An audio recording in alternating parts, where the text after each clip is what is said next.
Welcome to Film Juice with Jon and Mike. We got Spider-Man here. Okay, Spider-Man, the Spider-Man from 2002. 2002, yeah. With So Toby we got Maguire.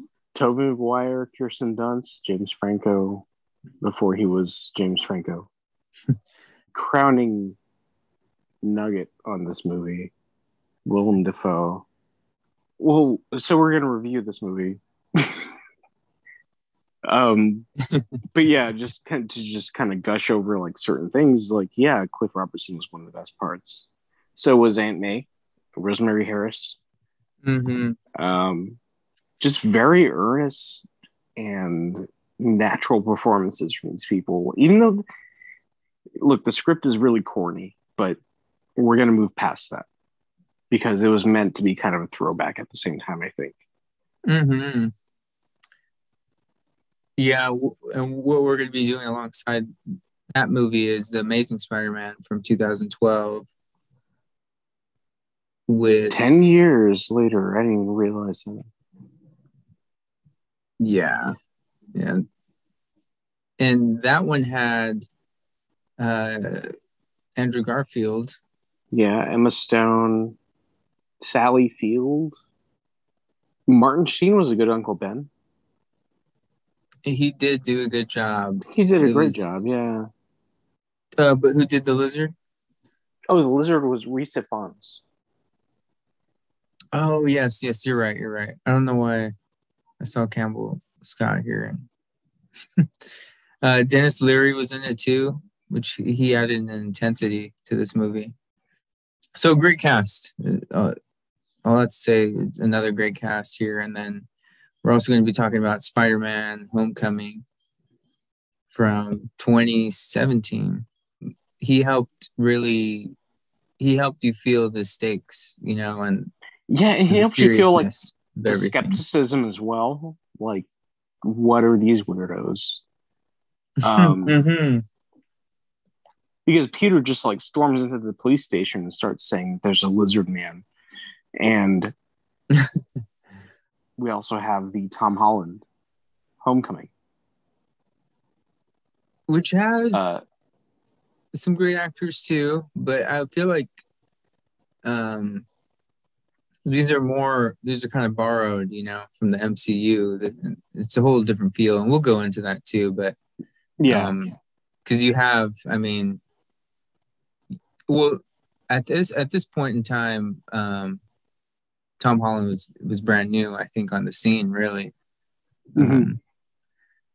But yeah, he was still doing backflips off his trampoline to like show people like, hey, I'm good at Spider-Man. But in the timeline, this is after Civil War, right? Oh yes, yeah. Okay. Just wanted to make sure. Yeah, this one has Robert Downey Jr. as playing Iron Man. Yeah, Michael Keaton is a Vulture. A couple other Zendaya, I think, is still pretty fresh as an actress too. Happy Hogan by Jon Favreau. Oh yeah, that's pretty important. Like he's gotten to be a pretty important little link, like a Nick Fury kind of figure. But what do you think? Do you think? Well, let me tell you this first. I did do some light reading. I downloaded Marvel Masterworks of Spider-Man. And so I did read the first like 3 or 4 issues of Spider-Man. And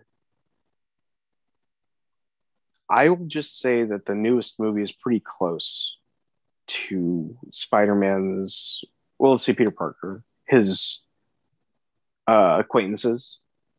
It's pretty close to like that relationship of like, we're all your friends, Peter, but we also just like, we're sick of you. And it's a pretty sad existence. And the book did capitalize on that. Fun fact, Stan Lee forgot Peter Parker's name and he called him Peter Palmer for an entire issue.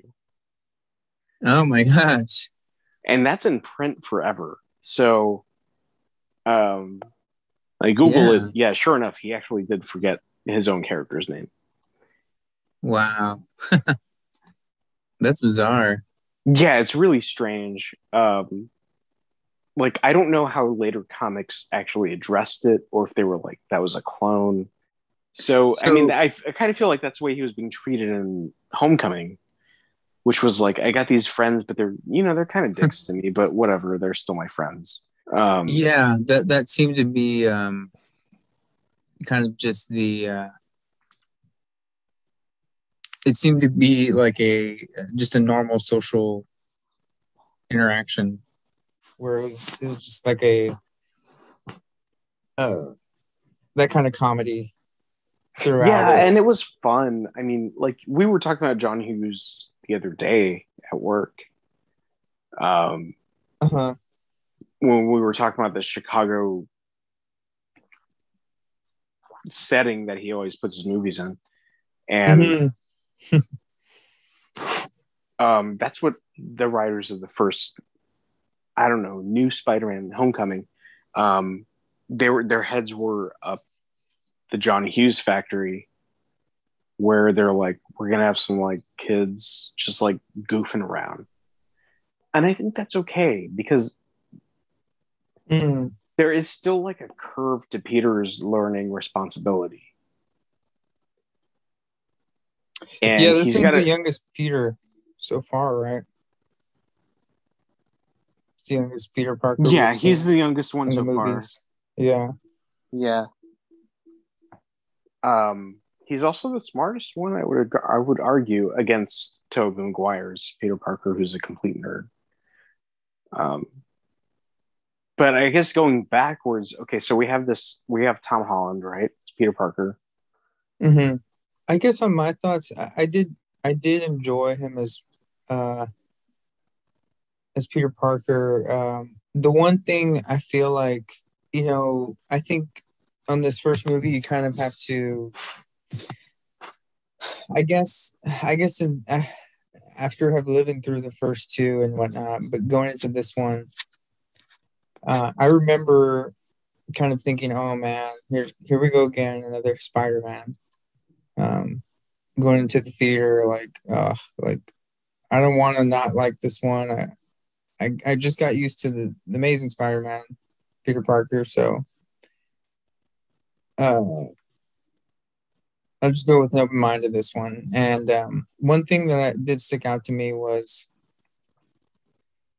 um, that he was almost a mixture of Toby Maguire in personality Yeah, and and then the Andrew Andrew Garfield. Garfield. Yeah, because he was not, because he wasn't, because they were almost two extremes, Andrew Garfield and Yeah, Toby. like Andrew Garfield's like more laid back kind of nerd. Like he doesn't care that he's being nerded at.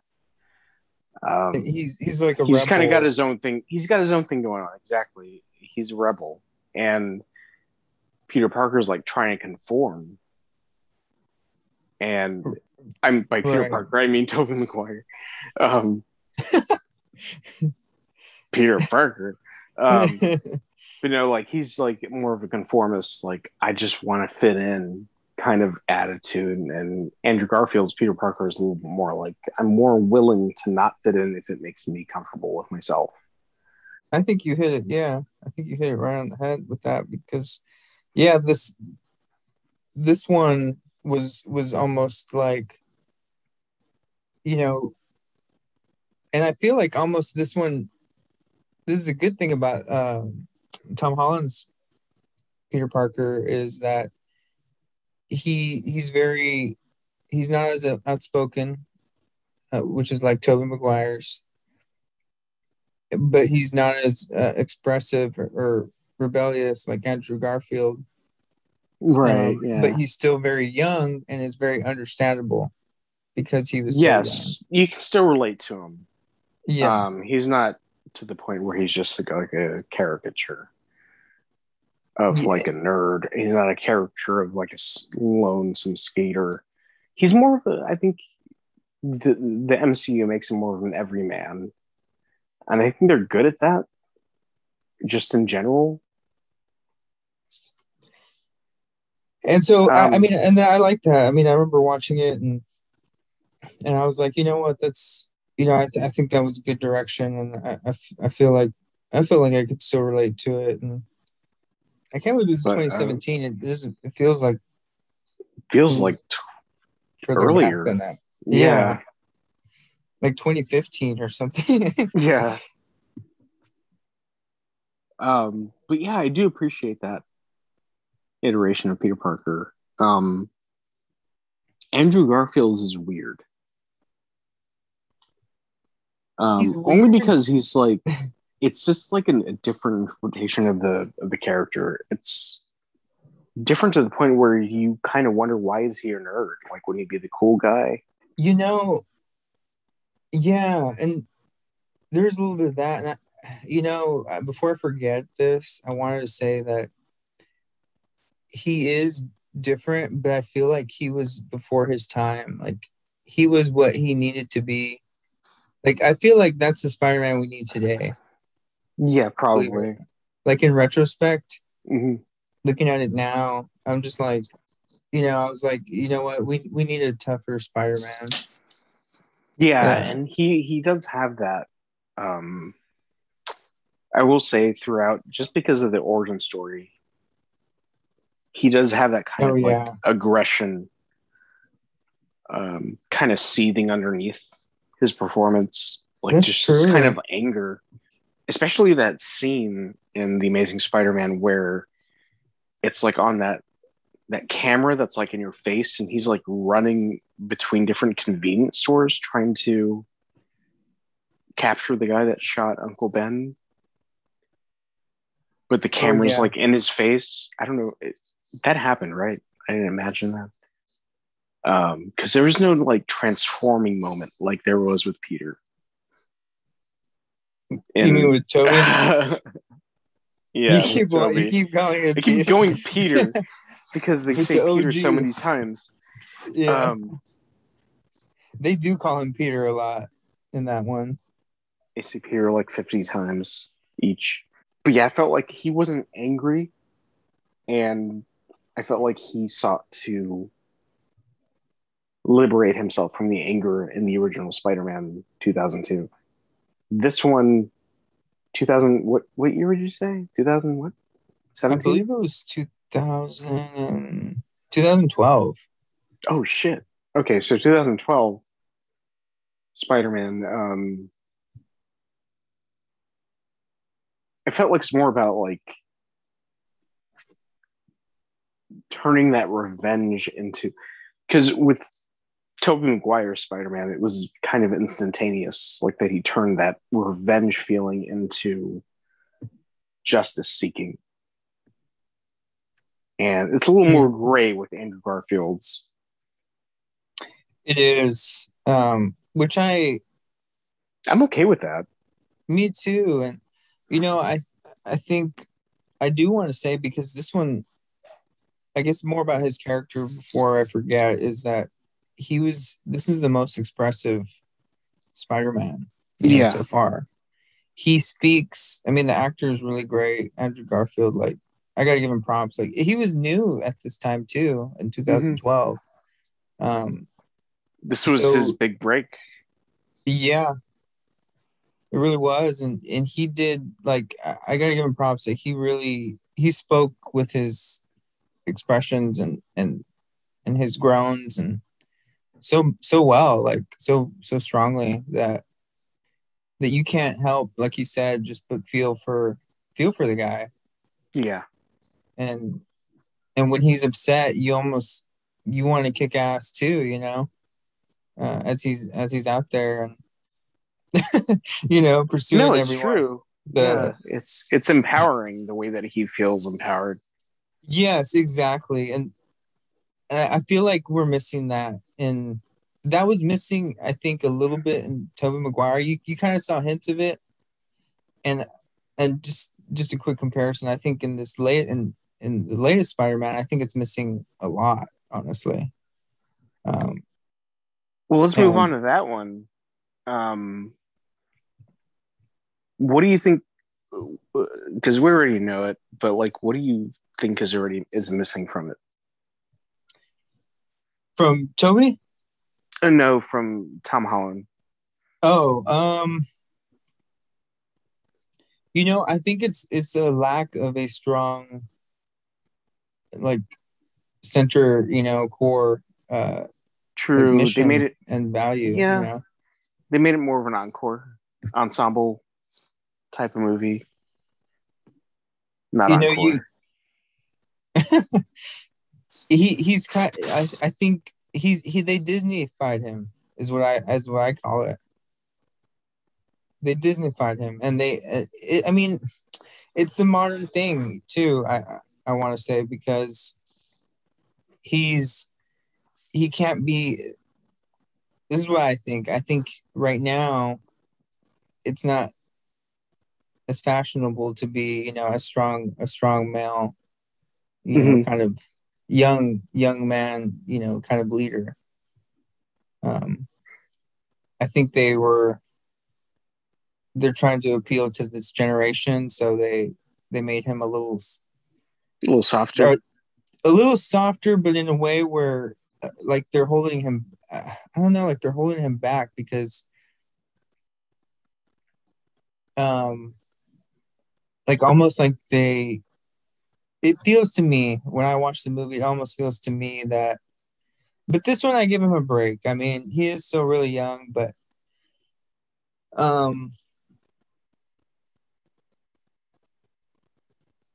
it feels to me like he's like how masculine really. Like they're Mm. not sure how far masculine he should be in some ways. It's what it feels like, and so they kind of keep his personality in kind of Like this perpetual state of adolescence. yeah, like in a gray area is what it feels like. Like It where ends he's up not feeling that quite way. grown up, but like physically he is grown up. But I want to see him want that, yeah, for sure. Like I want to see, like I saw Toby want that when he wanted to buy a car, in the first one. Well, Or it's a different beast in the hands of Marvel because they want it to keep going. When you have like Sony, the only ones in charge, you get like Spider-Man 3, where it's like there was some closure there. There's some like open ends, but you kind of like accept those. even Andrew Garfield, like when he uses his web to swing Gwen towards him, like he gained that confidence to, and he had that desire, And I Yeah. want to see Tom Holland. I want to see him. I wanted to see him very passionate to where he has a conviction, Mm-hmm. to and I think it's hard to separate Spider-Man from that saying as well. Like with great power comes great responsibility, Mm-hmm.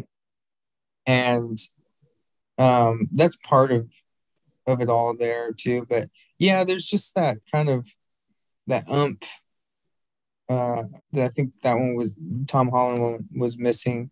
Should we talk about Toby Maguire a little bit more? Sure. Because I will say what I loved about his Spider-Man is that there was some narration. It wasn't No, enough, and but it what I think honestly I think it was enough, but like I don't want to bring up the second one in case we do another podcast about the second ones. I will say that like Spider-Man 2 kind of nailed the whole aesthetic of Peter having constant word bubbles.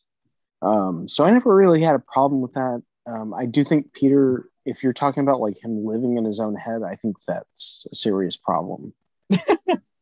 what do you mean?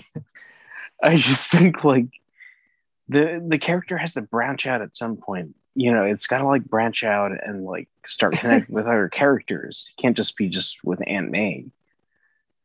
And at no point does he allow himself to because it's so sad that he has to be Spider-Man. It's so relatable and so sad. And I felt like Andrew Garfield Spider-Man didn't get that.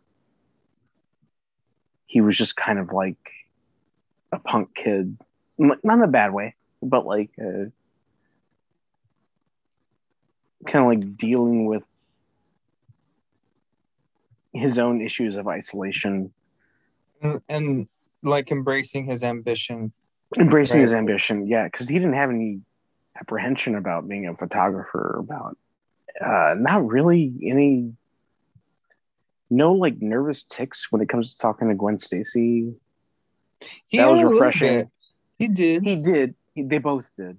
But but like, but they they kind kind of of like grew reciprocated up. and Yeah, they reciprocated, it and they became kind of both a like, playful thing. yeah, Um, the Toby Maguire one, uh, I enjoyed the Okay, so you have narration at the very beginning.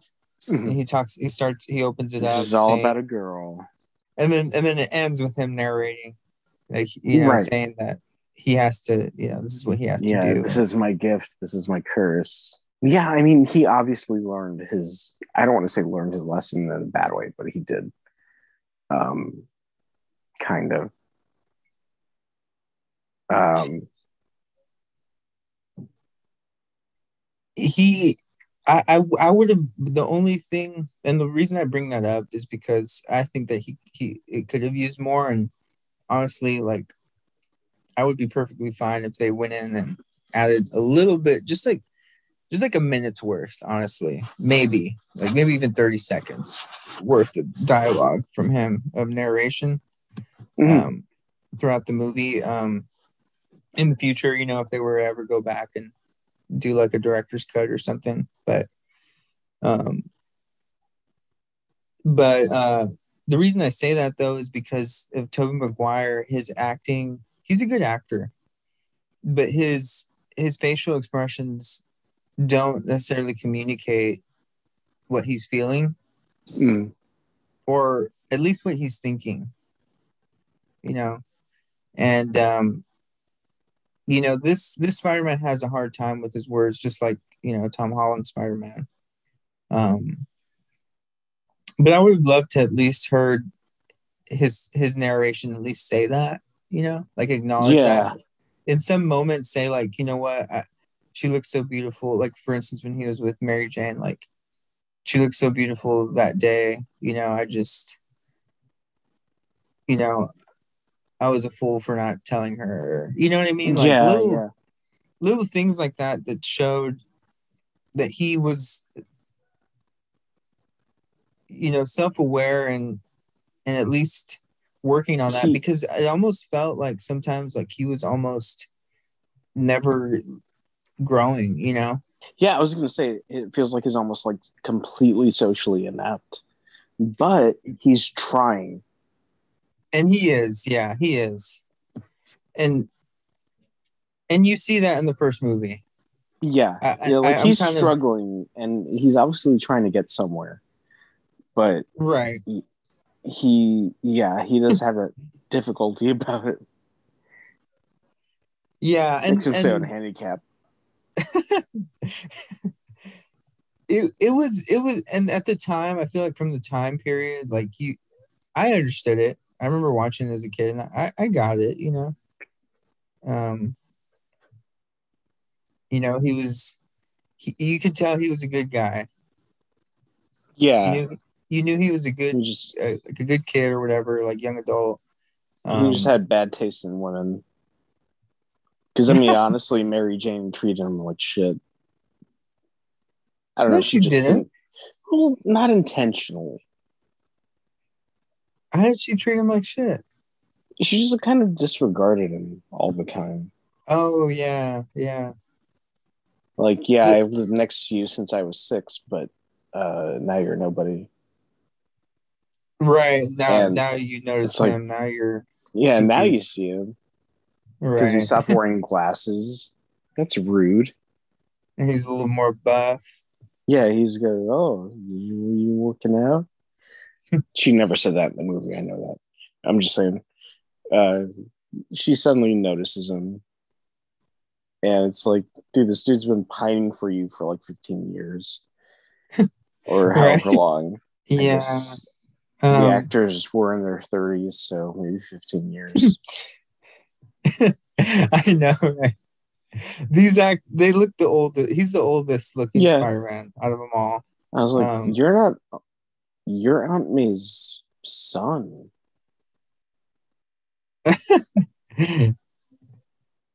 Yeah, I wonder how old he was at that time. Do you know? He was about 28 or something like that. So he was 10 years older than he should have been playing, but I guess, he's got that face. He was born in 75, so he was Oh, okay. 25, 26, 27. Well, he was like 25, 26, I guess, when they were, When they're actually filming it, yeah. Yeah. So, That's still, dang. like, he still looked older. He looked older, dude. He did. Him I and gotta say. Flash Thompson, who looked like a 30-year-old, like, roided out maniac. That's funny. Yeah, he did look older. They all did. And They all did. But you can excuse that. It was, right, right. And Kirsten Dunst she was I think beautiful she too. looked fine. She was in her early 20s at that time. Oh, okay. She was 20, Oh, wow. actually. Yeah. Oh. But yeah, and I like some of his soft spokenness. Sometimes in this first movie, I liked the Spider-Man sense of like adulthood and responsibility. He was a Spider-Man. Obviously Spider-Man. Him being Spider-Man got in the way of. He lost his job with Everything else, yeah, with Dr. Connors. Uh, It comes out in another Spider-Man universe. yeah. I mean, he also exists in this one, but he just never became the Lizard. But yeah, I think the film's strong suit, Willem Dafoe. He was good. Dude, He he was very knocked it good. out. Like, even watching him the other day, I was like, this He's dude scary. acted the shit out of this role. Yes, And it's he did. such, like, the script is not great, but, like, He he makes it says work. everything. He makes it work. And it's like, damn, this dude's, like, killing it. He's, like, what made a Literally. great Joker. That's what I thought of too. I thought of the Joker. I was like, this is just like Batman 1989 in a sense. Exactly, like the villain stole the show, just about. Just And I about. loved Yeah. it. I just hated the costume's awful. I think everyone knows that. I still like it, honestly. I think it's I fine for what do. it is. It's grown on me, but it's never like, God, it's never as frightening as like what Willem Dafoe's face could do. Because he's got like Oh, he's got that look like a gargoyle. right. He's a great Just actor. his features are just like so distinct. Like, I would have loved to just see his face be the Green Goblin. Out of the three, this one had the best villain. Yes, I would agree with that. A villain, like, I think when they go off the rails entirely, when they just have no right or wrong, they have no ethics, no morals, they're just about themselves. I think those are the strongest villains sometimes, where they just don't give a fuck. they're like, well, Right. I'm just Yeah, gonna this get what one, I Green want. Goblin was definitely that.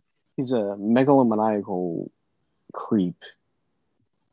Who, like, even his plans are like blurry. Like, what was he goes and tempts Spider-Man. He's like, remember when he gasses him? Mm-hmm. And Joe Jameson Yeah, John. office.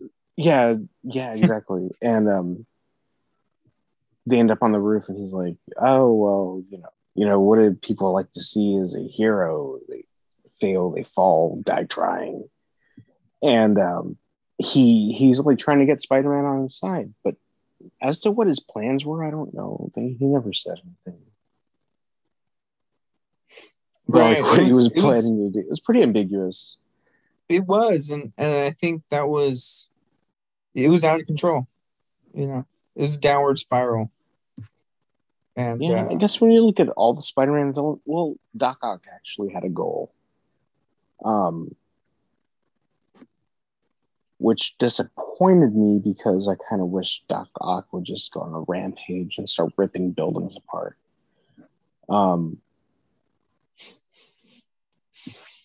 Well, are you just talking about that specific Spider-Man? Oh yeah, timeline? just that one. Yeah, just that one Spider-Man 2. Okay. Just in comparing him with Green Goblin, you at least had like a sense of like what Doc Ock was after. True. Green Goblin is just like, what are you doing? You're blowing up bridges and kidnapping Boy Scouts. Right, and you want me to join you? Interesting thing too, and you see this as a theme within the Spider-Man villains is that so Green Goblin,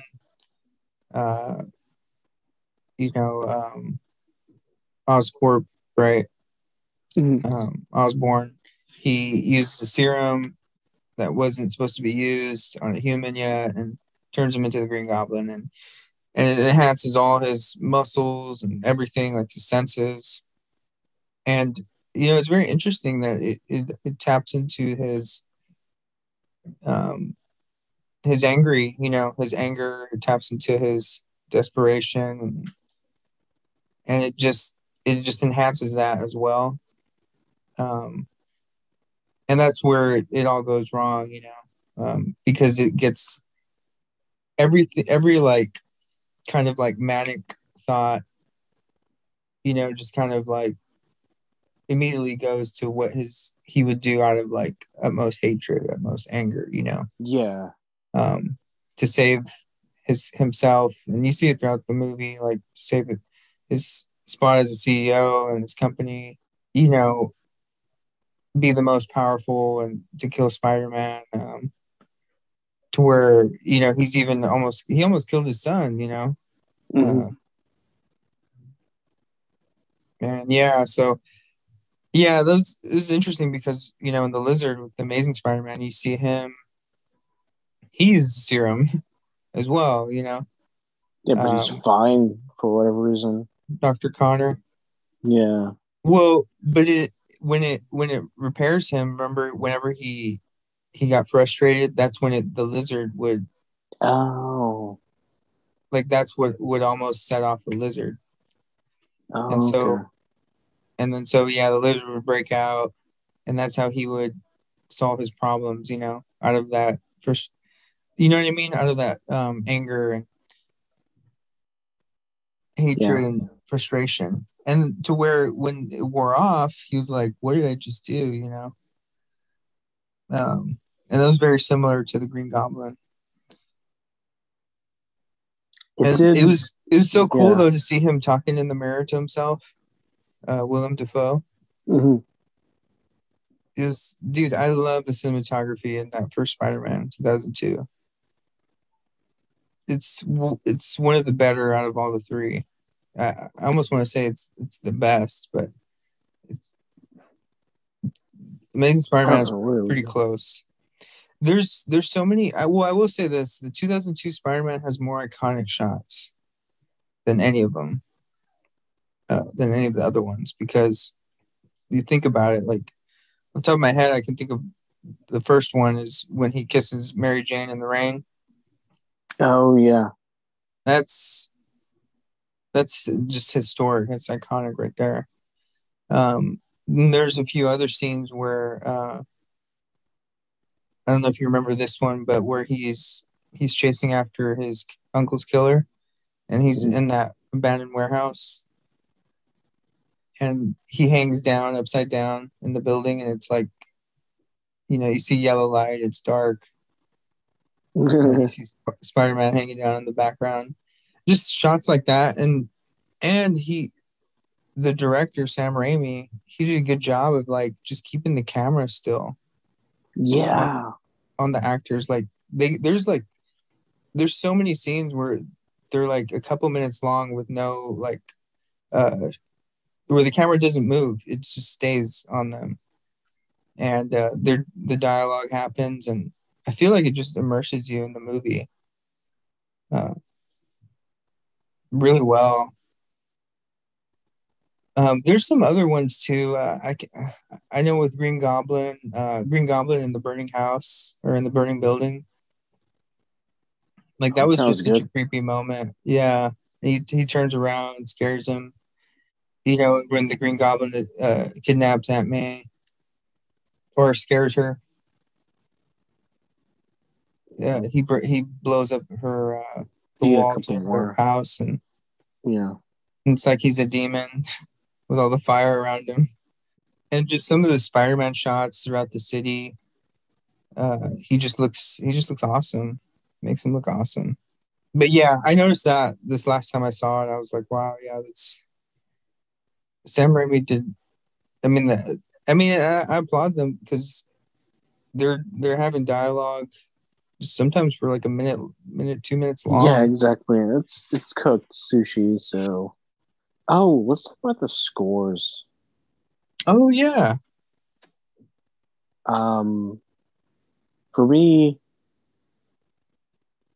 I really love the Danny Elfman score from the first one. It's always been in my head. Like I identify with Spider-Man with that score. That's the music I hear. Me too. It's the Um, most epic it's out of pretty them all. epic, yeah. And not uncalled for because it was kind of the first of its kind of movie in terms of spectacle. So yeah, I think that's my favorite of the scores. Of course, the Tom Holland one relies more on more contemporary songs, and Marvel isn't afraid to throw in some licensed music here and there. Um, but the Andrew Garfield one was like fell flat for me. Like I I hear the music, but it's not like something I want to remember. right. I feel this. I feel the same way about the Andrew Garfield and Tom Holland ones. They're there, Definitely, but yeah, it was there. and Tom Holland's, I would call it. I would just call that a Disney. It was Disneyfied, but Yeah, modern Disneyfied. I guess it's a word I made up, but I would. That's what I would call it because, or MCU, whatever it's turned into. Like, it's chop and cook and go. hmm Um, that's what it makes me think of. And but yeah, man, I was Sam Raimi. Who he reminds me of? no. He reminds me a little bit of uh, what's his name? Tim Burton. Oh yeah, I can see that. Yeah. What I was thinking of was like the music in this movie in Spider-Man is reminiscent of Tim Burton's, choice of composer. Mm. I forget their name. And apparently they've done enough like older synthy stuff to where they can replicate what that music was in. I would say throughout the first movie, there was some like synthy moog stuff going on Hmm. that I appreciate. Um, I don't know. Does it bother anybody else? That doesn't mean because it doesn't bother me. I'm just saying. Yeah, I liked it. I liked it a lot. And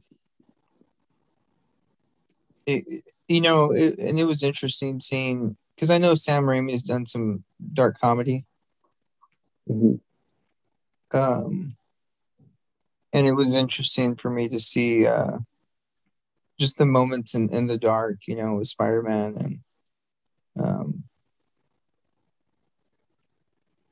he did it really well. And the way he just captured New York City was really awesome in Spider-Man 2002. I feel like Andrew Garfield and Tom Holland, you don't even know if you're in New York City. Like sometimes, like it just, especially in the Andrew Garfield one, actually.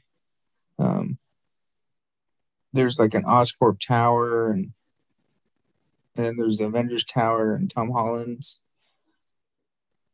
and just you know what I mean. It's almost you're in another world in those, but in this Spider-Man 2002, it's like you're in, like they took you to New York City. You see different shots of the church, and one of the famous churches there. I don't remember the name of it, but there's a really good shot by one, and there's a few others. It kind of reminded me of Home Alone 2, where it almost felt like you're kind of on an adventure, in New York City. Did you notice? I noticed in Spider-Man 2002 and Amazing Spider-Man is that the camera would go into Spider-Man's perspective. Did you ever catch that, Mike? No. It's weird. It was cool. I liked it. And I forgot about this, but you remember when 3D was a big thing? Yeah. Well, that was at the time of when The Amazing Spider-Man came out. Around 2012, it was kind of getting big at that point. And so they utilized some of that first person perspective for that reason. And that reminds me of something, actually. And that wasn't in Homecoming. But I think that was a good aspect of like cinematography in those other movies. I want to talk about the fighting. I don't know if there's anything you want to talk about. Dude, I feel like, though, the Amazing Spider-Man, like, that's how Spider-Man fights. Yeah. Like he was kicking the lizard's ass, like, at one point, like, really well. And in the school, and then again on the rooftop of Oscorp at the end. And then in the sewer, that was cool. I remember how he made that big web. Yeah, that's right. That was a good scene. But I almost feel like for that reason alone, I feel like that The Amazing Spider-Man, I know that one's crapped on probably the most. Or it seems like it. I mean, I don't know, really. Because I've heard people criticize Toby Maguire's a lot, too. But I really think just for the fight scenes and the action scenes in The Amazing Spider-Man, that one's going to be... That one won't be forgotten. That one's going to be remembered. And that one did too. I mean, they all did really well. People liked them all. When you think about it too, like their box office weekend for all of them was huge. One thing I think was interesting about The Amazing Spider-Man was that I think in some ways, a lot of what we talked about, the good things, is what fans were asking for or wanted to see in a Spider-Man at the time. Did you ever feel that way or like get that sense? You remember that? Because this is one of the best relationships between Peter, like romantic interests. Yeah, because otherwise they don't really exist. Yeah, like a Andrew stable Garfield. Relationship. Right. And Gwen was someone who, she struggled with, obviously he was risking his life as Spider-Man, but she even admitted in the movie that reminded her of her dad. who's the captain of the police, and so there was something. But she even she was just even interested in him before that too, and so it was just it was very nice. The relationship was very sweet, and I feel like it felt the most natural, or at least the most like real, I guess, if that makes sense, than the other two, with Toby Maguire and Tom Holland. Yeah, And what I thought was crazy? That in Amazing Spider-Man, Gwen's dad is like, you actually see him shooting the lizard, and you see like the bullets like impaling the lizard. What were some other positive aspects of the Tom Holland one that you liked? I did like you get like a typical movie, you get like 30 minutes with the hero. I like that this movie followed him throughout pretty closely. It's kind of weird. Yeah. Is like his aunt was like the more attractive than Mary Jane. But I like what was her name? It's not Mary Jane, right? It's Mary I forget her name. Zendaya. Yeah. What was it? Let me look it up now. But this one doesn't even center around him being interested in her. He was interested in another girl named Liz. That was like an afterthought. Yeah, I know, right? Oh yeah, because Mary Jane or whatever the heck her name is, she's like his stalker in this one. You remember that? MJ is what they call her. And we're back. Took a little break. So we're going to try to patch this together with our previous conversation. So yeah, Spider-Man's love interests in these movies. So we've got Tom Holland's Spider-Man is kind of a chick magnet. He's got Liz Allen, and then he's got MJ. Peter Parker had Gwen Stacy and Mary Jane. Andrew Garfield's Spider-Man was supposed to have Mary Jane in it. They actually filmed the scenes. In the first one too? No, just the second one. Oh, okay. Which I think would have been really bad because that movie was pretty jam-packed as it was. But they had an interesting take on her. Like she seemed kind of like a tomboy ish character. Is that politically correct at all to say? Tomboy? I don't know. Who cares? Oh, okay, good. It makes sense. Yeah. They had her be a little bit more.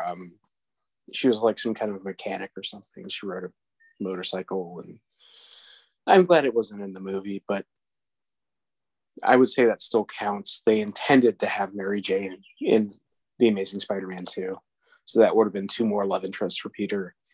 And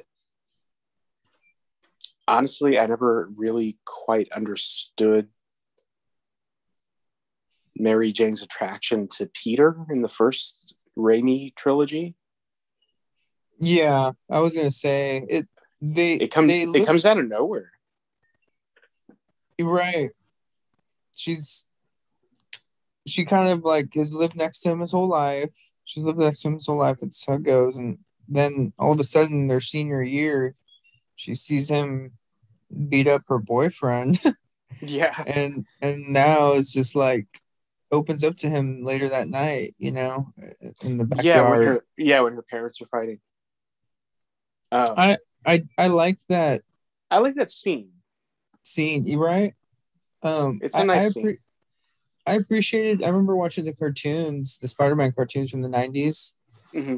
and how Mary Jane's father was a very abusive father.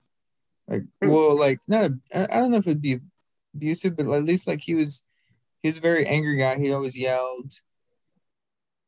He mistreated and Right.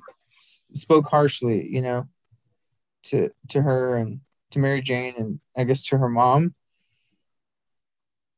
And I remember that being part of the stories, and that's kind of like something she always uh, She always had that kind of struggled with. trauma. Yeah. Yeah, yeah. And anyways, I thought that was a nice, realistic kind of like a little bit of reality, like bad Yeah. reality that was part of the story, and I was glad that they included that in the movie. I mean, they did a pretty good job Yeah. And overall with that. this is going to sound really snobbish, but something about the lighting, even in the most subtle of these scenes, I know that's just a Sam Raimi thing, but it still looks very comic booky, even though it's like a grounded kind of scene where we're just kind of hanging out with these characters for a minute, getting to know them. It still Mm, looks like starkly like the blacks are like very black. There's like this harsh outdoor lighting. And I don't know, for me, it just like all the colors were kind of enunciated. hmm I don't know, something about that. See, I just really like that moment between them. Even if it was kind of, she never liked him before. Right. It's Suddenly like she's warming up to him when they're about to move away for college or whatever they're going to do. right. And yeah, I thought that was a little. It's kind of a bitch. Just, That's what I'm saying. I think once he showed his strength and he beat up her yeah, boyfriend. then she's like, oh, stronger man. Oh yes, He's got muscles. alpha male right here. Alpha male. But yeah, Um, she didn't really care for him before, and now she does. And then the end of the movie really annoyed me when she kisses him, and he's like, I can't tell everything or something like that. There's so much to tell. And she's like, there's so much to tell. And it's like, no, you never even had feelings for him. What are you talking about? well, no, she did realize that he did have feelings for her. She realized that, and then from Harry, Yeah. I think that's when she even realized more that he admired her for a long time. Mm. So it, but the fact that Toby Maguire, like I wish he, his facial expressions, man, or like narration. That's where I could use some narration right there too. I Like, I can see what he was trying to do with Peter. He was trying to make him like a stilted type of nerd. Um, like kind of like super socially awkward. And okay, it doesn't make for good storytelling. Because like you're saying, you can't read the guy. Um, and so you end up feeling sorry for and bad for the yeah, dude. so that's what they were drawing. They were drawing sympathy for him, but then he becomes. Honestly, I did do a little bit of light research, and I read a couple of issues of the very first Spider-Man comics just to Mm-hmm. see where Raimi was coming from exactly, because I've never read those comics. I'm aware of them. Every comic book nerd knows Amazing Fantasy 15, and they know Spider-Man #1, where he's with the cover is the Fantastic Four. Um, Mm. so like, but I never actually sat down and read them. And I'm reading them, and I'm like, Sam Raimi kind of hit it on the head. Like, he's an angsty kid. He's got some emotional problems. Mm-hmm. And his best friends are bullies. In the movie, they don't portray them as friends, but in the comic, they do kind of make them his little circle of friends. They just pick on him. But he has this like growing. It's not for like 3 issues that he actually becomes like a full-blown superhero. Oh, really? It's kind of amazing. Yeah. He's kind of a dick. Can we talk about the bullying aspect of Peter? Yeah. So going I was from, going to say, if you can turn off the little chirping in the background real quick. Oh, I'm sorry. Yeah. Okay, so Peter's in Raimi's Spider-Man, Peter is outright bullied. Just, they trip him on the school bus. They try to pick fights with him. You know, they literally push him around at the museum, or even the bus science. driver. The bus driver even like got it. Yeah, he got a kick out of it. Just like seeing him run for the bus for a few blocks. Yeah. Everybody hates Peter for no reason. Yeah, exactly, right? He did nothing to anybody. And then Andrew Garfield, they pick on him for like being part of the school paper. Is that a thing? It was. Like, I remember he was like, they try to screw with his photos, and then they're like, he's putting them up in the bulletin board, and they nudge him or whatever. And yeah, that's true. It's like, what a nerd. The school paper, like, he just didn't strike me as like worthy of even being bullied. He seemed pretty okay. Well, he also stood up for someone. Remember, he kind That's of right. Put his neck out for that. Yeah, for like an even nerdier kid. Yeah, or an actual nerd kid in the movie.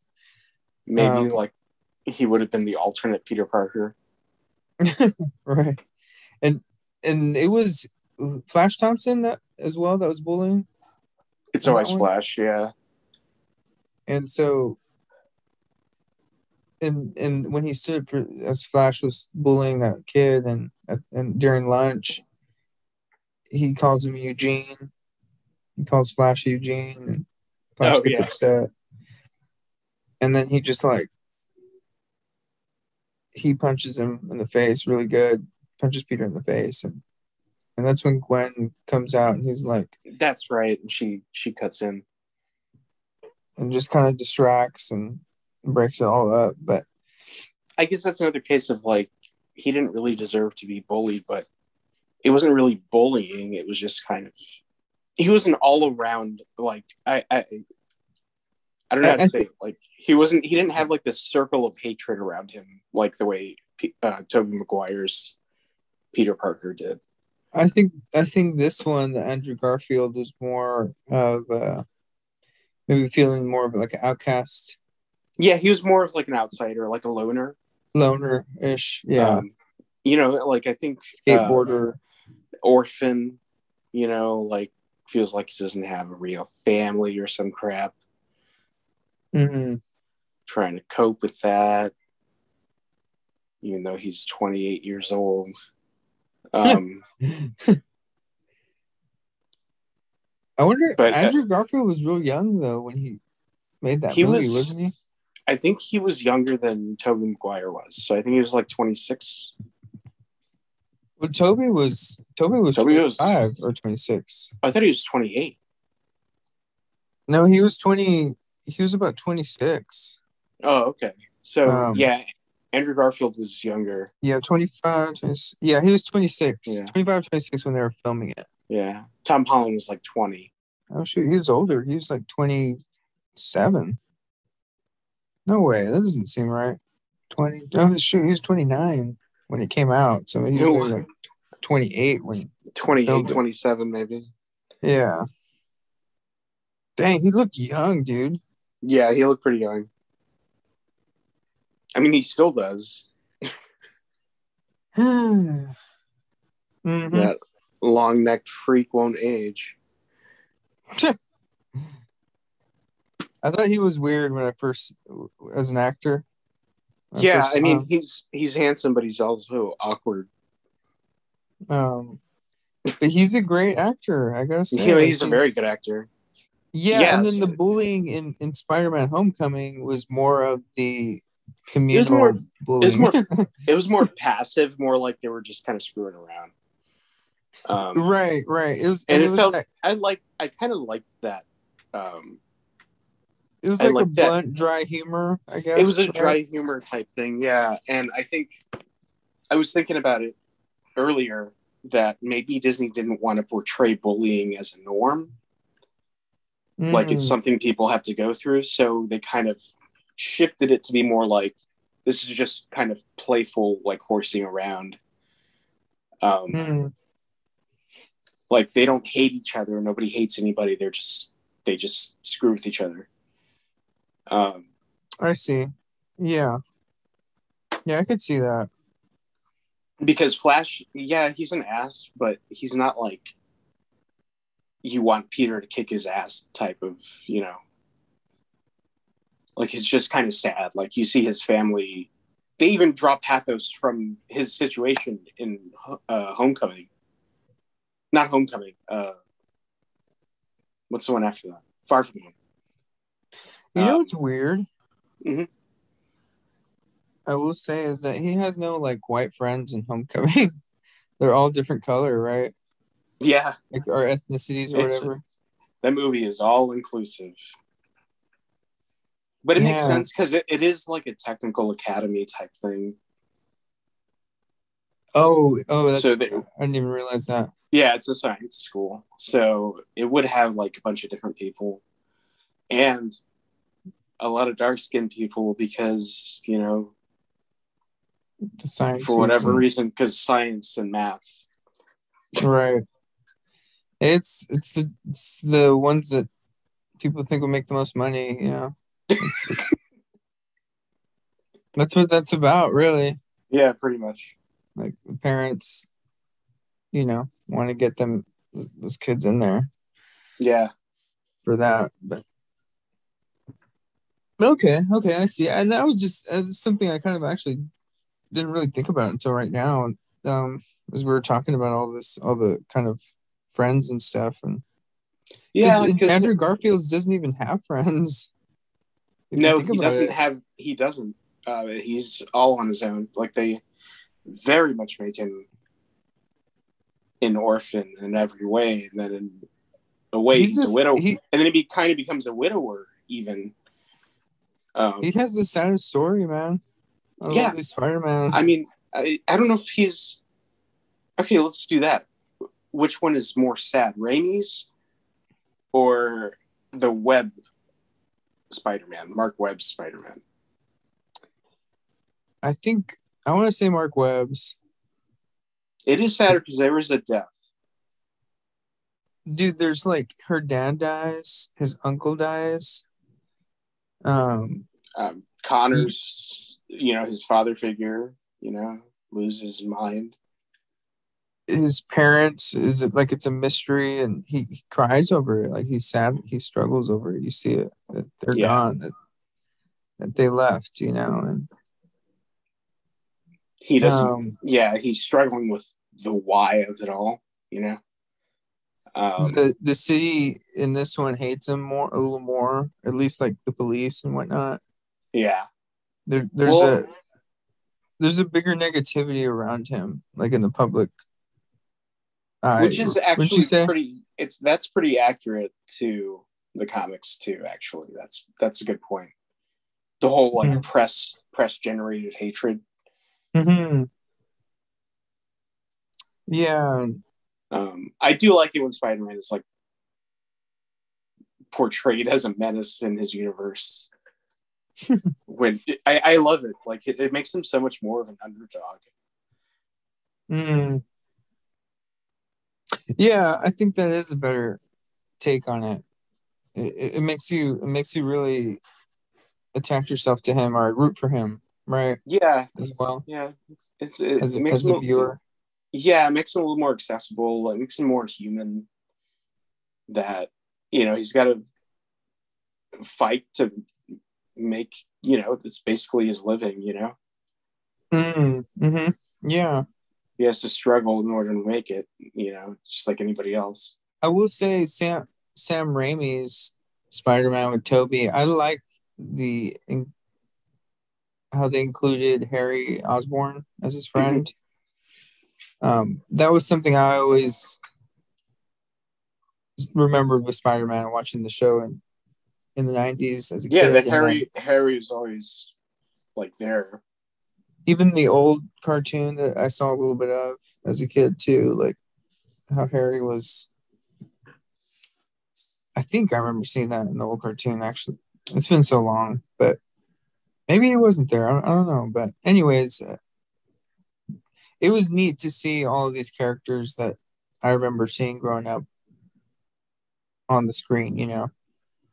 Um, but I also think that those are very powerful. That's a very like, It's a pretty powerful good like relationship that he has. Like, brother.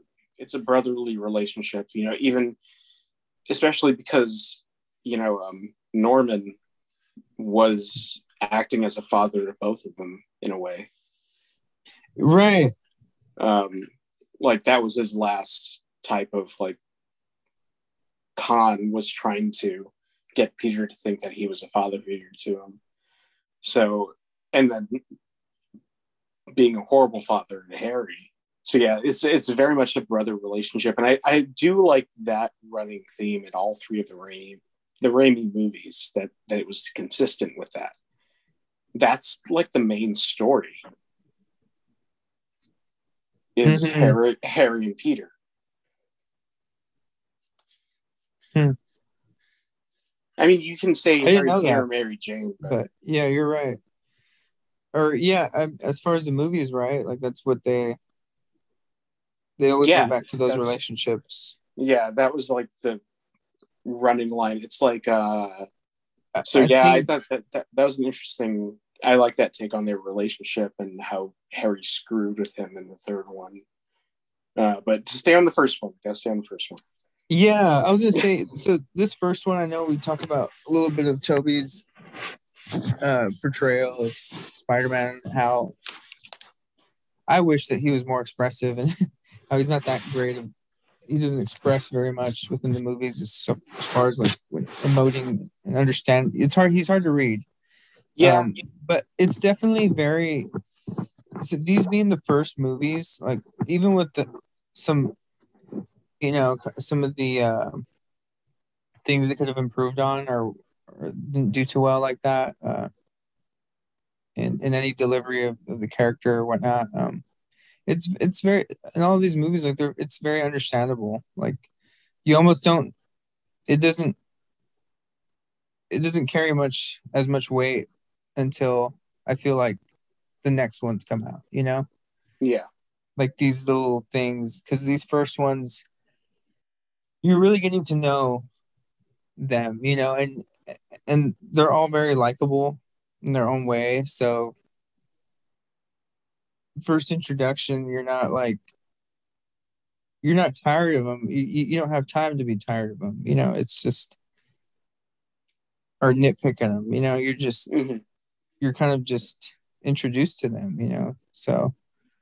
Um, so I just wanted to say that because sometimes It's a different. Each one has a different entrance, pretty much. and, and you gotta watch it as an entrance and treat Yeah, it that way each because one, because they're each telling their own story. I know there's redundancies. and then like at their sequels I feel like you start to judge them a little bit more. I feel Yeah, like um yeah. The longer they go on, the more you start to wonder if they're worth it. yeah, and we'll get into that in Yeah, those we'll get when into we that talk later about the on. sequels. Yeah. But yeah, as far as the first ones, let's. I did want to talk about like mhm. Or what do you think? No, go for it. I was thinking like, so like the cinematography and the action. Oh, it's so much more exciting in the Raimi ones. He's got that snap zoom thing that he does. Even the scene where Peter's he's shooting his webs in his room. There's like this energy to it. Like the camera follows the action immediately. You know, it's just this very quick style. And then you have the montage of Spider-Man starting out, where you know the newspaper's spinning towards the screen, and it's these robbers being like yanked out from the roof, and it's just exciting. It says a lot about it, especially even the dialogue, like just two people talking scenes. Like it's just there's still like a spice to the way that they're shot. Yeah, there's so those long kind of Scorsese. That's what I think of. I don't know if there's a technical name for it, but when they just keep the camera and rolling for like a minute and the actors are going. Yeah, it's a tracking shot. Oh, okay. Tracking shot. Okay. Yeah. That was really, I was surprised. I mean, watching it recently, I was like, man, there's a lot of shots like that in Spider-Man, Toby Maguire. A lot. And I think we take them for granted. Yeah, really. They're so immersive. You feel like you're there with these people in shots like that. Yeah. And you know, they actually invented a specific type of camera for this movie that can like glide along these ropes and kind of dip down and dip back up. And they had like this, I don't know, they had like an odd, I can't describe how it looks, but it was called a spider cam. But that's just a coincidence, apparently. It's like SPY spider.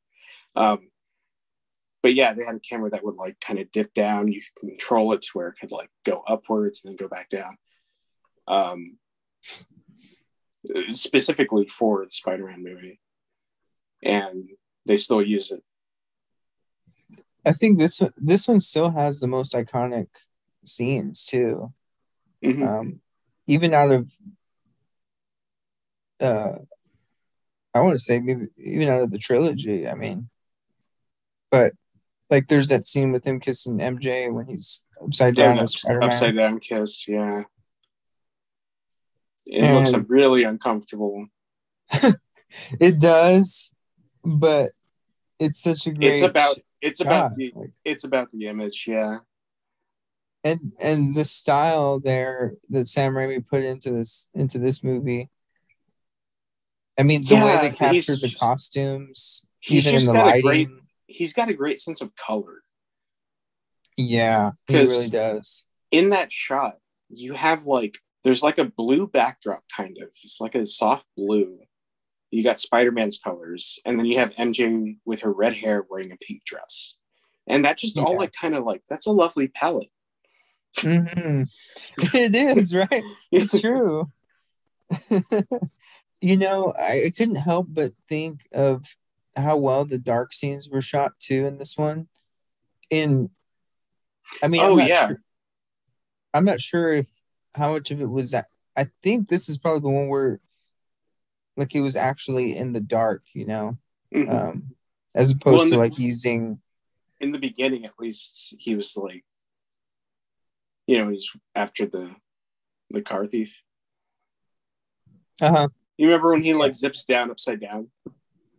Oh, okay. Yeah. Yeah, man. I love just how many real things were in the movie as well.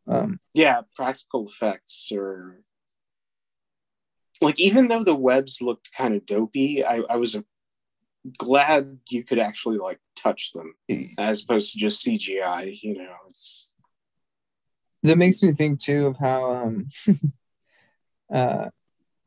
Yeah, I liked how they had the texture because it made me think of how they felt, Yeah, things like that, like the how they would feel in real life. yeah. Um, and what did you think of how he shot webs out of his own actual arms? I wasn't like, there were a lot of people really upset about it. I remember, um, because it made him seem less smart. But the logic was, why would Peter, of all things, right? I don't agree with the logic behind it, which was that why would Peter be able to create this military grade um, adhesive? How would he be able to do that? How would he have the materials? And they're thinking about it logically, but the rest of the movie is all fantasy. So who Mm, cares? Just have him make web shooters. He's some kind of mm. genius. Let him do it. It doesn't bother me because it's the same. It's almost the same thing. That's what I was thinking too. They're both pretty like impossible, honestly. Yeah, Anyway, they're both unlikely, or right, impossible. right. Because yeah, that's what I was thinking too. Like I remember as a kid watching it in the theater, seeing that he was shooting him out of his hand, and I was like, "Oh, that's strange." But because in the '90s cartoon, he did have a web shooter. Yeah, and Um, I like that about the. That's the one thing that bothers me about it, is that there was always that impending danger of him running out of oh yeah, fluid, that's right. and Yeah, he would occasionally be like, "Oh, I don't have any more cartridges," um, I gotta go and that home and actually, refill, yeah, or I gotta go refill, or I gotta make some more. You know, um, that's right. I forgot about that, but yeah, that's right. That would come up. but Uh, that was always cool because it was like a test of can Spider-Man still succeed without his webs? And it's like, yeah, pretty much. and I quickly got over it in the movie. I was like, Yeah, okay, I was like, fine. it's Spider-Man. This is fantasy anyway. So It's already crazy. So, I thought, but I even remember, it's kind of odd because in the cartoon and whatnot, it felt like it made sense, having the web shooters. But seeing the Amazing Spider-Man and Homecoming, I'm like, since it it was also brought to real life, I was like, that's not. How did these guys make that? Like really. exactly, yeah, But I think it's because it was brought to live action that you start thinking in that realm of reality. yeah. I mean, I'm okay with either one. Same here. I They're thought it kind of was like the same means to an end, and I can, exactly. if especially in the MCU, in Tom Holland's Spider-Man, I can believe that he would invent something like that, because we have Iron Man over here inventing nanotechnology, as his Iron Man suit. We got like permanent Hulk. Like I can buy a teenager creating some web fluid. I think it's easier there, but with the Andrew Garfield one, it is a little bit harder to swallow. Uh, that sounds weird. A harder pill to swallow. um, um, just because I don't know. I don't know. I'm biased. I don't like Andrew Garfield's Spider-Man all that much, but And I want to say that the fighting was the best. Well, okay, one oh, more it was okay. Yeah, with Andrew Garfield, the fighting was the best. it was the whole library high school scene with the lizard. Mm-hmm. That was great. And I Stan was like, Lee. I love that. Yeah, and Stanley is the librarian. Um, no, that was I loved the way he was fighting him, and he was like trying to web him up. He He's was crawling all trying. around him He's crawling over him. like a spider. That was Yeah, awesome. exactly. Yeah, that was a great fight. I think we could say it's underrated. Yes. That's a great action scene. Even though it's all CGI, it's fine. It's still really good. Yeah. I wonder if, and like, there are actually some scenes where you see people. Well, I will say, like, so he skateboards in Amazing Spider-Man. He also climbs over fences and jumps over a few things um, that that add to like the realism as well of and like to his abilities. And I like that they showed that in the Amazing Spider-Man. Like you see him like skating and using his webs to pull off, some skating move, and you see his agility that he's like, falling off like, 2 stories from in the air and landing on a skateboard. Um, I love that. They used an actual person. I think it was Rodney Mullins was the skateboarder that they used, the famous skateboarder. Just filmed those scenes. Is that a known skateboarder? Yeah, Oh, really? He's from like Tony Hawk's time. Oh, okay. They kind of came up together. They came up together at the same time. He's not as famous like worldwide, but like in the skateboarding world, he is very famous. But yeah, and stuff like that I liked. I thought and then there were some good music cues that came with that. And the camera work, how they go into first person in Amazing Spider-Man, they do it the most in that movie. Yeah, and it's pretty good. I mean, it makes you feel like you're on a ride, like yeah. Ride. I remember that being the appeal of the very first trailer for The Amazing Spider-Man, was that it was more immersive. And he was doing more in the air, doing more kind of like flips and turns, and it gave me the sense that he embraced the Spider-Man even more, like than any of the others. Like since he was a loner outsider, like it was like an outlet. Right. And so, yeah, those are some of the big things that really helped, I think, audiences appreciate that Spider-Man. Yeah. Because I think that's what fans wanted. Fans wanted a tougher. They wanted the action. They wanted. Yeah. And they didn't get it from Toby's, so it was there, but it wasn't great. My favorite action scene in the movie is the very last action scene for Toby's. Yeah, when he's fighting Goblin, right? When he fights him and Goblin's kicking his ass. Yeah, that was pretty hardcore. That was intense. That's my favorite. Out of he goes through the brick wall. Yeah. Or like when you just hear him go, ah! Like, like, ah! It was like, it was better than that, but yeah. No, yeah, that was an intense fight scene. And then to have it, no music. When there's no music, it's like serious.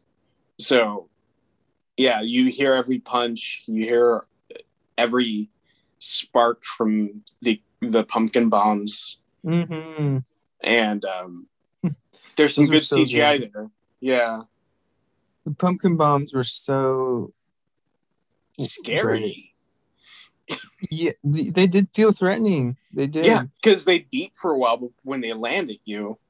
Yeah. Yeah, I love the Green Goblin in all these movies, even though the costume was kind of a faux pas. But right, it was good. It worked. Even today, that mask works. It's fine. Yeah, I'm forever. The suit's has aged a little bit, but more than the mask, because that mask was just done well. It was done well. I just wanted to see like the actual Green Goblin. I think we're gonna get that in No Way Home. I honestly think so. Disney's always cheap when it comes to CG. Uh-huh. And I noticed it more and more as they cheap out on all the Marvel CG, you know. And it sucks because those are like their biggest. It's like their biggest franchises, you know. Far From Home there's so much CG in that dang movie, dude. It's like 60% of that movie, Yeah. like with the green screen. Yeah. I mean, and you know, Sam Raimi's they use actual models, like 3D models, hand built. They use CG, but they use a lot of like, uh,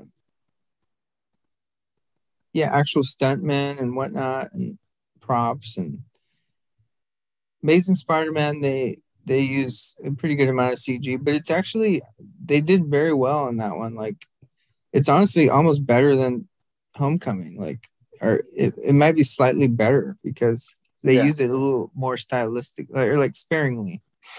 Yes. Well, they have more to. sparingly. I think after Spider-Man 3 happened, they lowered the budget for Amazing Spider-Man. I don't know this for a fact. I mean, it's easy to find out, but I'm just going to assume because they shot it mostly at night, and that makes it a little bit cheaper to render, you know, darker effects where you can hide the imperfections. It says 230 million. I'm pretty sure that's less than Spider-Man 3. You may be right. Oh shoot, it is. It's Spider-Man 3 was 258 to 350 million. Dang. And that one made more money than the Amazing Spider-Man did in the box office. Wow. I thought the Amazing Spider-Man was a huge success. Like, I mean, it is. In terms of storytelling and I think it's underrated as a good Spider-Man movie. I think the sequel stumbled, but I do think there was a good foundation built by that movie where they could move forward with even more if they had wanted to. And it's entirely within the realm of possibility that they could just put out a sequel to it. Where Spider-Man's like 30 something. You know, I can play, you know, I can juggle that in my mind too with movies. I can do it with like 3 Peter Parkers. That's fine. Yeah, and you know the nice thing is that we have the choice now. You know, we can get, you know, a little more of the accurate kind of comic book to life Spider-Man and with Toby Maguire. Yeah. We can get the kind of odd but fun and iteration with Andrew Garfield. Yeah. And then the super comic booky Tom Holland. And with the modern with the MCU. Yeah. And the Disney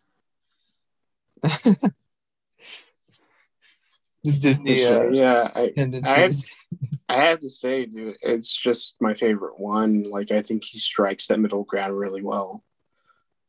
I mean, the first one, if we're going to talk about villains at all, I think Vulture was a pretty good villain.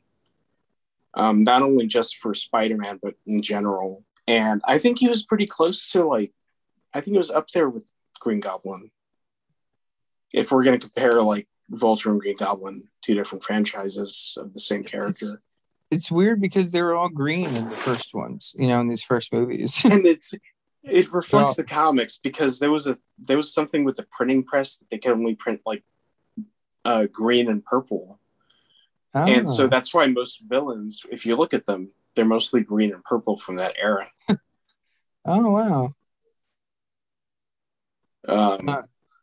So for me, when I was watching it as a viewer, like, I was like, they're trying to capture some of what Toby Maguire's Spider-Man captured with the villain. That's what was coming into my mind. Yeah. But because that is like a wholly original iteration of the Vulture. He's not like that at all. Yeah, he wasn't the working class guy, right? Like, no, he was just like some middle class jerk guy. He was just like a jerk thief. Yeah. Okay. And he was bald. Yeah, he was a bald old man. But it made for some like pretty cool panels when they're fighting in the sky and stuff. I always love that. I didn't like the cinematography in this one, man. I can't say it's my favorite because it was kind of, there was too much. It was trying to be everyone's Spider-Man, Yeah, you're right about that. And to me, Toby Maguire is my favorite. It's still my favorite, even after all these years. And I've intentionally put it up against some of these. And I would say Toby's my favorite. And then, I don't know what I'd choose second, but I'm not sure yet. I'm kind of leaning towards Homecoming just because as a whole. Yeah, overall, it does. I mean, I thought Homecoming had some pretty fun cinematography. I think the fight scenes were kind of... They were dull. It's funny. They were dull. They lacked stakes. They lacked energy. We kind of knew what was going to happen. Because I honestly, the final fight between Vulture and Spider-Man is a little murky to me. Same to me. I was disappointed. I don't remember it really. I know it was all about like trying to save Vulture and trying to be above that type of person, but which was good. I thought that was really good. That's a fine like character thing for Peter, but in terms of action, it just kind of lacked. Like when they were fighting on top of the plane, you could barely see what was even happening. So like everything, I remember it being like a very dark blue. Yeah, it was very kind of cloudy. Yeah, I mean, the action scenes in Homecoming are very lacking, except for that nice shot where they're doing the Ferris Bueller thing. Oh yeah, that was cool. That was fun. Yeah. Did we talk about the music already? I think we did, right? A little bit. Because this one has the least memorable music.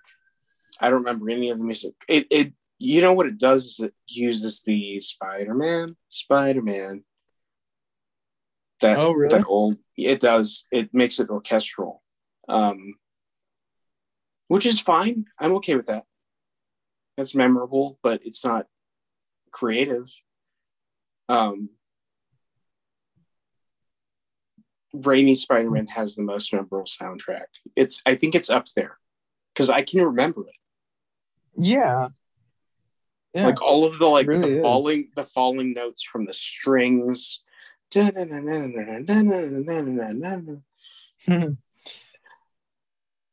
like that, like the pulsating horns. The pulsating horns. Dun, dun, dun, dun. Like it's very heroic, very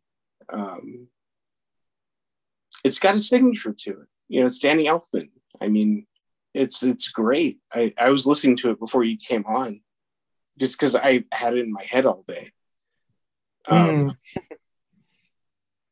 then the action scene, like they're hitting like the bongos, like it's exciting. Because I got to give it to Sony too on that. Like when it belonged to Sony, they treat their IP very. At least this one, they treated Spider-Man like they went all out. Yeah. And I want to see that. And hope it seems like we might get that on this new one coming out. No Way Home. I want to see them pull all the stops, for Spider-Man and on all levels, the cinematography, the music, the CG. I want to see it.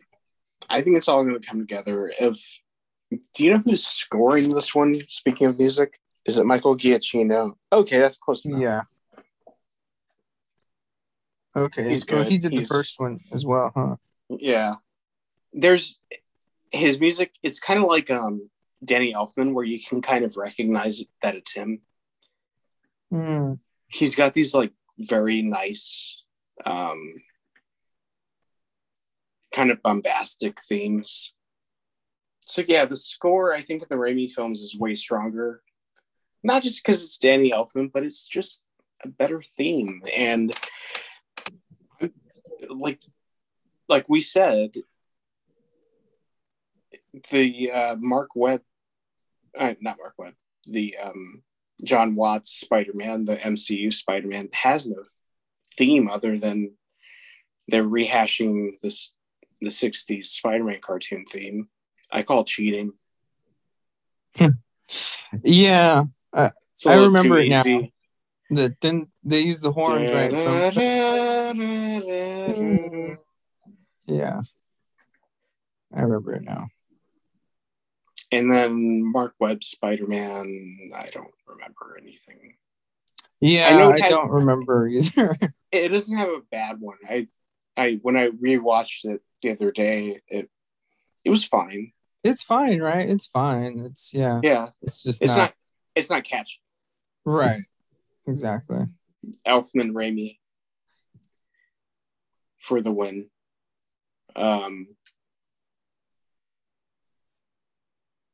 Let's see. Yeah.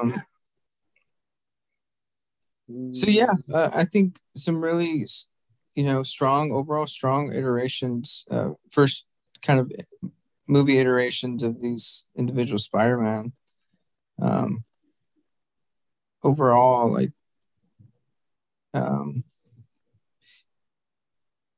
it's kind of hard to. I mean, I love Spider-Man too as well. Like, I mean, I love this character Spider-Man, so it's hard for me to say that. I will say, from a film perspective, I just think Homecoming. I feel like they're getting a little more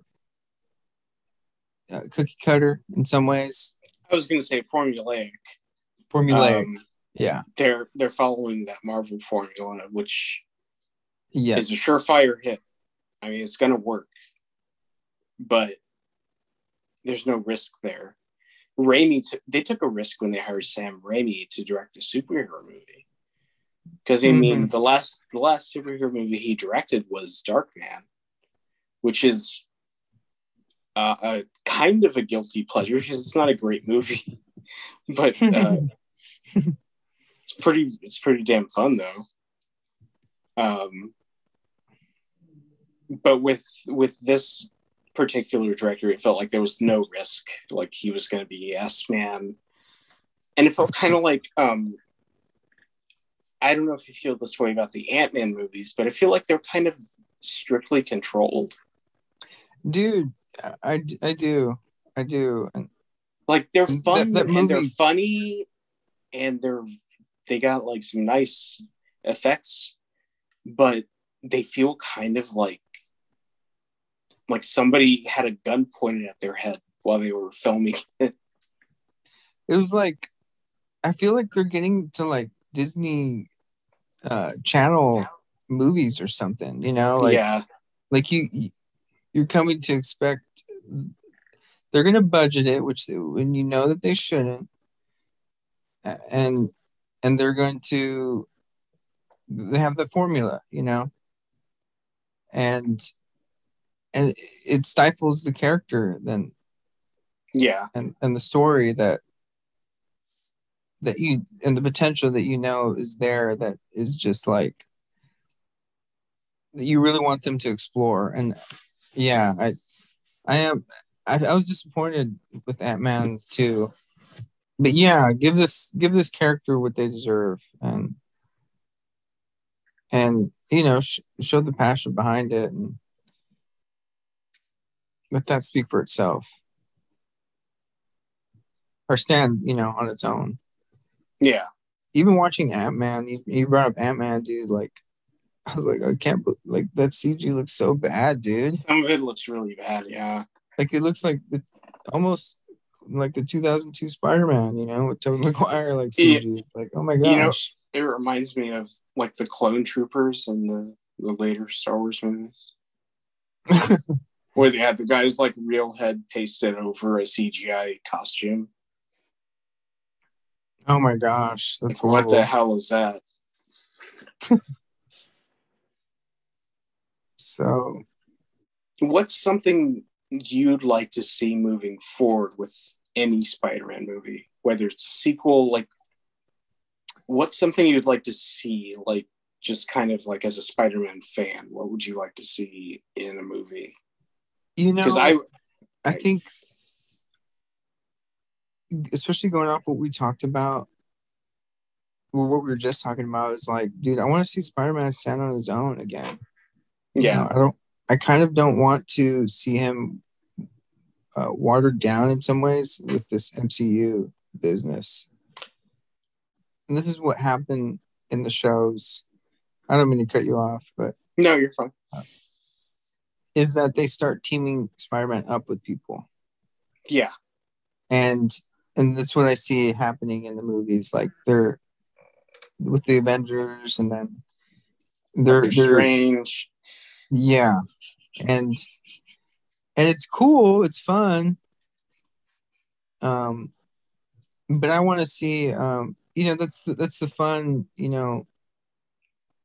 kind of like candy, sugar high Spider-Man, which is fine, I mean it is good. I'm not going to say it's not, because I enjoy it too, but there is that,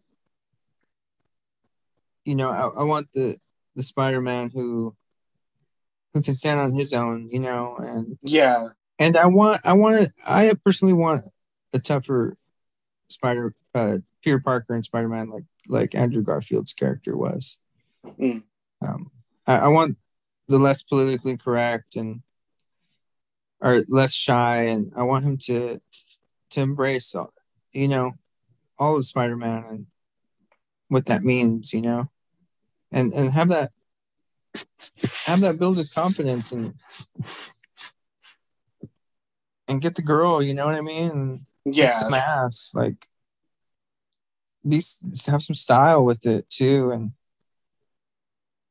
like awesome style. That's what I would like to see. I'd like to see any more of that in any of the films would be great for me. Just like a more confident Spider-Man. Yeah, definitely. I think they think the inside the story of Spider-Man, the character of Spider-Man himself comes from the grief and the bullying, and he's miserable, and Spider-Man's kind of an escape for him.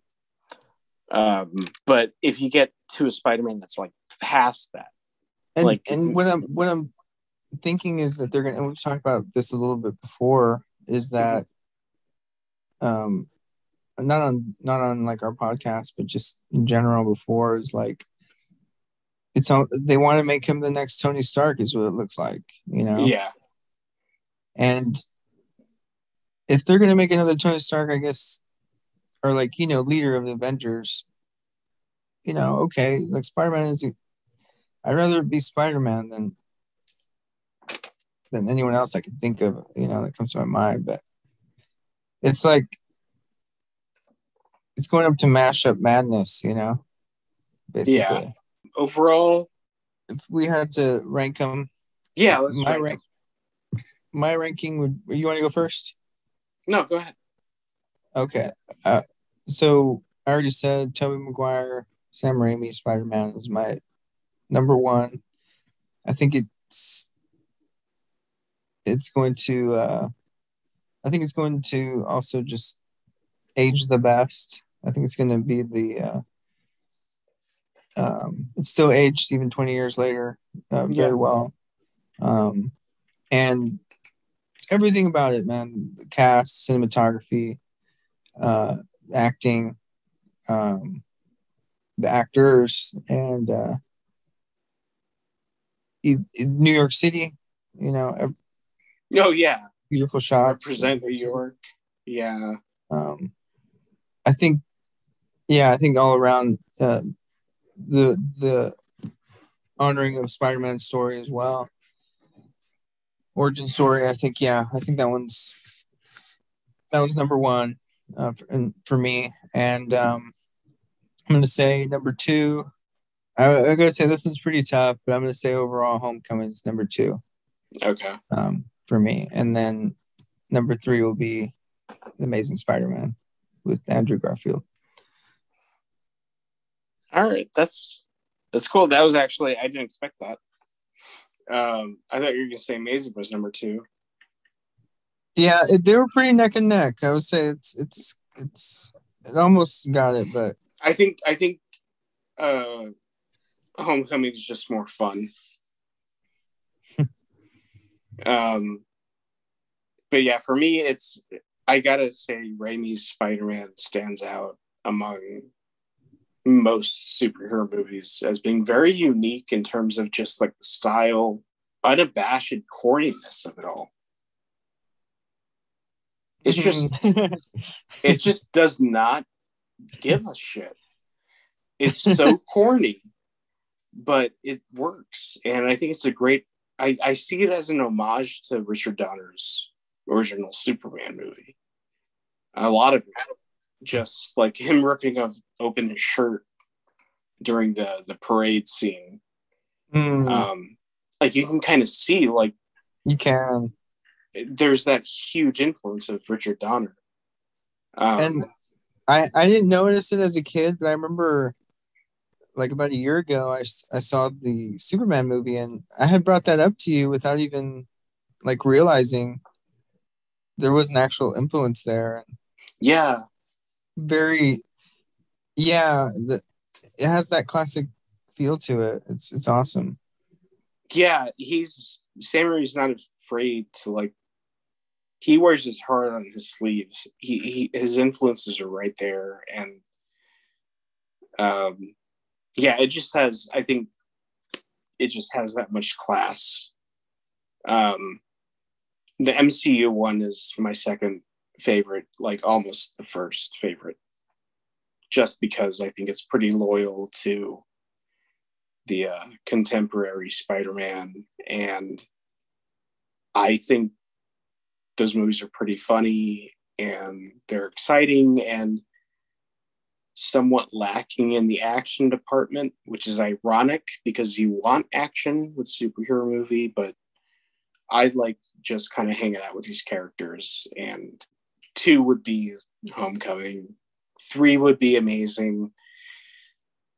And I can't even explain why, because I feel like it's a fine movie. And we're just talking about the first one, so I'll just say it's a fine movie. The action scenes in Amazing are truly, like, I think they're spot on Spider-Man, just straight out of the comic book. But I think it's lacking. I think it was too much of a retread of Raimi's. I think they should have just done what Homecoming did and ignored the origin, because everyone knows Spider-Man's origin.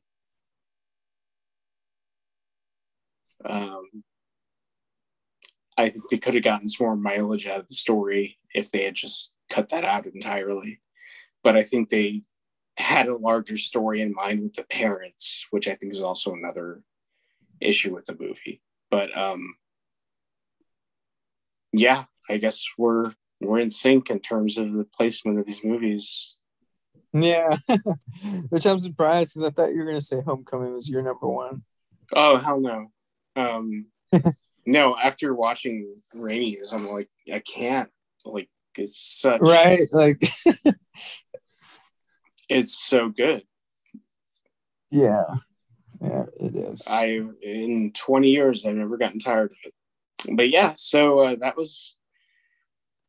those are our thoughts about these Spider-Man movies. Yeah, those are our thoughts. Leave some comments, subscribe, all that shit. What else do they have to do? Ring the bell. it'll let you know when we have a new thingy.